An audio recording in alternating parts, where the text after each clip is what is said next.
اگر آپ کامیاب نہیں ہوئے, اگر آپ جو ہے وہ نہیں سیو کر سکے, تو جو وہ تمام لوگ ہیں جنہوں نے امیدیں لگائی تھیں, جنہوں نے یہ محنت کی تھی, یہ ہوپ کیا تھا کہ یار اس ملک کے اندر ہم کچھ نکال سکتے ہیں, ان کا کیا ہوگا؟ How do you feel about that? دیکھیں میں آپ کو ایک بات بتاتا ہوں. پہلے تو آپ اگر انسان کی تاریخ پڑھے نا تو وہ بڑا واضح ہے کہ قوموں کی زندگی میں اونچ نیچ ہوتی ہے. اب جرمنی اور جاپان سیکنڈ ورلڈ وار میں بالکل ہی تباہ ہو گئے. 10 سال میں ملک کھڑے ہو گئے کیونکہ وہ قومیں ہیں, انہوں نے آپس میں مل کے پھر کھڑے ہو گئے. تو یہ یاد رکھیں کہ قوم تباہ کبھی بھی اچھے برے وقت سے نہیں ہوتی. میری ٹریننگ ساری ہے کہ جب میں میچ کھیلنے جاتا تھا تو میں ہمیشہ سمجھتا تھا کہ میں جیتوں گا. جو یہ آپ بات کرتے ہیں نا کہ ہم اگر ہار گئے تو کیا ہوگا, تو وہ تو کچھ بھی ہو جائے گا.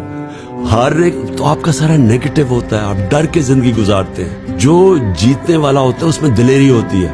تو میرا تو کبھی میرے میں شک ہی نہیں ہوا کہ یہ ایک دن پاکستان ایک عظیم قوم بنے گی, اور انشاءاللہ ہم سٹرگل کر کے بنائیں گے اس کو.